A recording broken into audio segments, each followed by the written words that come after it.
Mission Log 013017. Chris Risto reporting from Logatha Sarbu with the base and Starship update. With no knowledge of proper base design, I began adding long hallways thinking it would be easier to expand later, then built the first main room adding a galactic trade terminal for ease of access, and a weapons terminal to develop new technologies. But construction certainly was not without issues. Invalid position? Invalid position? There's gotta be a way to connect these hallways. Great, now I got a door that goes straight into a wall. Beautiful design, Risto. I likely should have gotten Korvac into the Ulib's contact information, for he would have been a great help, but I pushed on hoping to make less mistakes. I added a construction terminal for obvious reasons, tested layout logistics, and then moved on to infrastructure and exterior design. Hey up there, you guys want to come down and help? I added a nice walkway leading to the base's main hub, a storage container. Only 5 storage slots? Has the technology progressed enough for more inventory space? I mean, there's a whole uninhabited planet here. It is disappointing when technology limitations don't match up to expectations. However, I felt good about the progress of the base, and with daylight coming to an end, I headed back inside. What the hell's this?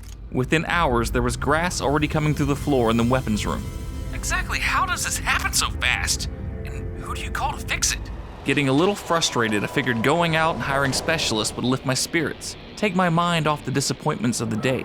So I left Logatha Sarbu and met up with Captain Helektions at the local space station. Helektions is a self-proclaimed Gek building expert who promised he could build the foundations of an empire if I so desired. Let's start with an operation base and go from there. I hired him to run my construction terminal and he promptly called me boss, though I'm not sure the term translates well in space. Anxious to get to work, Helektions and I headed to the teleport terminus. It had been a long while since I had last teleported, so my nerves kicked in, but he assured me that everything was online and ready to go. I feel like I need to say beam me up or something. The terminus connected, teleportation began, but the ride took much longer than I had expected. Back home, Helektions wasted no time and handed me a fresh beacon blueprint, although I insisted I already had one. You know, it seems like I got everything at the reach of my fingertips in this dimension.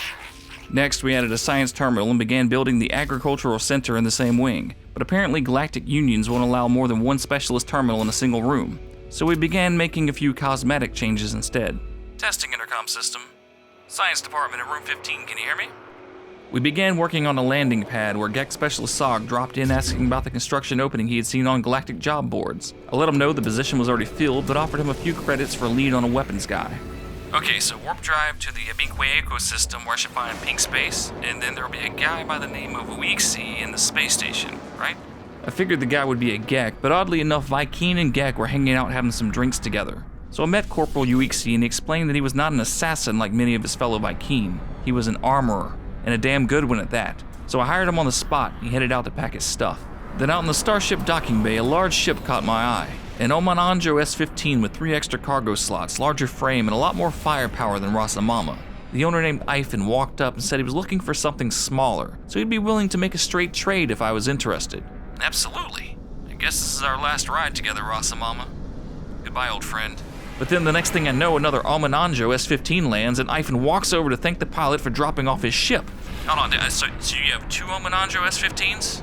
Ivan responded that he had 5 total in stock right now, but the one I traded for had more cargo space than the rest. So you're a salesman? Okay, I think I'll trade back. But it was too late. Rasamama was already spoken for. I'm not sure if it was the way he handled it or if I didn't want the same ship as a bunch of other pilots, but I was extremely bothered by the situation. It had been a fair trade though, and I agreed to the deal, so I took the Starship for one quick test drive before trading it off for a Mason Dab S-20 with Prefect NO. This just feels better. We're gonna make a great team, Mason Dab. Home again after taking my first intersystem teleport trip, Corporal Uixi handed me some hazmat gauntlets he'd been working on and complained about the grassy floor. Helektions in construction was supposed to handle it. But Helektions had been preoccupied with making storage container improvements, having called in a few building foundation experts and lawn maintenance guys to take a look at the issue. But now the science department was looking just as bad as the weapons room. Can we put a hold on manufacturing these Rubik's Cubes and focus on better flooring solutions? Are you listening to me? I needed air. I had completely underestimated the stress of building and operating a base. Look, I'm not happy with the layout at all. Helektions may be the most incompetent construction guy in the universe, and I get a feeling that Uixi isn't being completely honest about his previous work experience. But just as my head was going to explode, Navigator Rifi landed an Ike S-47 with 27 cargo slots in front of my base, proclaiming it a gift from the Star System security team. They were very grateful that I had chosen their system to set up shop, and wanted to remind me of the taxes and security fees that would be due each solar orbit cycle. And despite having been told that I could only own and operate one Starship, I liked the idea of having a few parked around the base. So I set up a few more landing pads and began waiting for more ships to arrive. Oh, I can't think of any better way to spend the rest of my night. I grabbed some drinks, told Uixi and Helektions not to bother me, and then watched the stars waiting, and waiting, and waiting. So as I sit out here in this cold air tonight recording this log, attempting to ignore the mistakes I've made in the last few days and hours, I am focusing on the future, on my choice between Ike Dabin and Mason Dab, and hoping that I won't regret leaving Rasamama in the hands of a Viking Starship dealer. It is time to leave the base for my new employees to succeed or fail, while I go to explore the universe, see what else is out there. Until the next log, farewell.